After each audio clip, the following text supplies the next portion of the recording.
ನಮಸ್ಕಾರ ವೀಕ್ಷಕರೇ, ಸವಾಲ್ ಟಿವಿಗೆ ಸ್ವಾಗತ. ನಾನು ಶ್ರುತಿ. ಇಂದು ನಾವು ಕಾಂಚೀಪುರಂ ಹಿಂದೂ ಇತಿಹಾಸದ ಬಗ್ಗೆ ತಿಳಿಯೋಣ. ಕಾಂಚೀಪುರಂ ದೇವಾಲಯಗಳ ಇತಿಹಾಸವು ಶತಮಾನಗಳಷ್ಟು ಹಳೆಯದು. ಪಲ್ಲವ ಚೋಳರ ರಾಜಧಾನಿಯಾಗಿತ್ತು ಮತ್ತು 1000 ದೇವಾಲಯಗಳ ನಗರವೆಂದು ಪ್ರಸಿದ್ಧವಾಗಿದೆ. ಇದು ಹಿಂದೂ ಧರ್ಮದ ಪವಿತ್ರ ನಗರಗಳಲ್ಲಿ ಒಂದಾಗಿದೆ. ಕಾಂಚೀಪುರಂ ಭಾರತದ ತಮಿಳುನಾಡು ರಾಜ್ಯದಲ್ಲಿರುವ ಒಂದು ಪ್ರಾಚೀನ ಹಾಗೂ ಪವಿತ್ರ ನಗರವಾಗಿದೆ. ಇದನ್ನು 1000 ದೇವಾಲಯಗಳ ನಗರ ಎಂದು ಕರೆಯಲಾಗುತ್ತದೆ. ಹಿಂದೂ ಧರ್ಮದ 7 ಪವಿತ್ರ ನಗರಗಳಲ್ಲೊಂದು ಎಂಬ ಗೌರವವು ಕಾಂಚೀಪುರಂಗೆ ಇದೆ.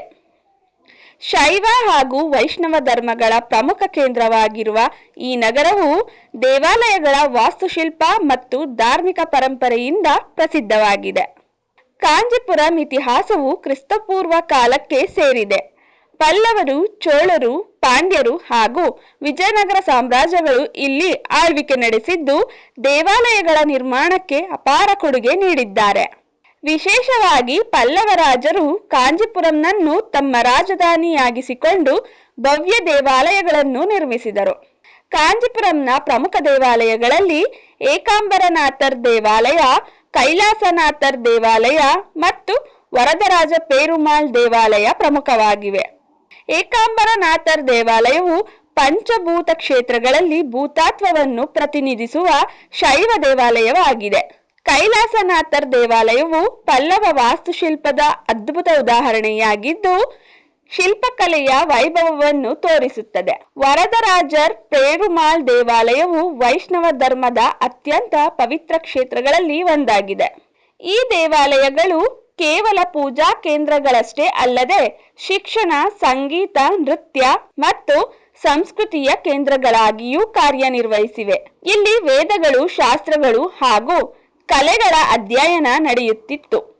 ಆದಿಶಂಕರಾಚಾರ್ಯರು ಸೇರಿದಂತೆ ಅನೇಕ ಮಹಾನ್ ಸಂತರು ಈ ನಗರಕ್ಕೆ ಭೇಟಿ ನೀಡಿದರು. ಕಾಂಚೀಪುರಂ ದೇವಾಲಯಗಳ ಇತಿಹಾಸವು ಭಾರತ ಧಾರ್ಮಿಕ, ಸಾಂಸ್ಕೃತಿಕ ಹಾಗೂ ವಾಸ್ತುಶಿಲ್ಪದ ವೈಭವವನ್ನು ಸ್ಪಷ್ಟವಾಗಿ ಪ್ರತಿಬಿಂಬಿಸುತ್ತದೆ. ಪಲ್ಲವ, ಚೋಳ ಮತ್ತು ವಿಜಯನಗರ ಕಾಲದ ರಾಜರ ಕೊಡುಗೆಯಿಂದ ನಿರ್ಮಿತವಾದ ಈ ದೇವಾಲಯಗಳು ಇಂದಿಗೂ ತಮ್ಮ ವೈಶಿಷ್ಟ್ಯತೆಯನ್ನು ಕಾಪಾಡಿಕೊಂಡಿವೆ. ಕಾಂಚೀಪುರಂ ಕೇವಲ ದೇವಾಲಯಗಳ ನಗರವಲ್ಲ, ಅದು ಭಾರತೀಯ ಸಂಸ್ಕೃತಿ, ಕಲೆ ಮತ್ತು ಆಧ್ಯಾತ್ಮಿಕತೆಯ ಜೀವಂತ ಸಂಕೇತವಾಗಿದೆ. ಈ ಪವಿತ್ರ ದೇವಾಲಯಗಳು ಭಕ್ತರಲ್ಲಿ ಭಕ್ತಿ, ಶಾಂತಿ ಮತ್ತು ಧಾರ್ಮಿಕ ಚೈತನ್ಯವನ್ನು ಮೂಡಿಸುತ್ತಾ ಮುಂದಿನ ತಲೆಮಾರಿಗೆ ನಮ್ಮ ಶ್ರೀಮಂತ ಪರಂಪರೆಯನ್ನು ಸಾರುತ್ತಿವೆ. ಹೀಗೆ ಹೆಚ್ಚಿನ ವಿಡಿಯೋಗಳಿಗಾಗಿ ಸವಾಲ್ ಟಿವಿಯನ್ನು ಸಬ್ಸ್ಕ್ರೈಬ್ ಮಾಡಿ. ಈ ವಿಡಿಯೋ ಇಷ್ಟವಾಗಿದ್ದಲ್ಲಿ ಲೈಕ್ ಮಾಡಿ, ಶೇರ್ ಮಾಡಿ.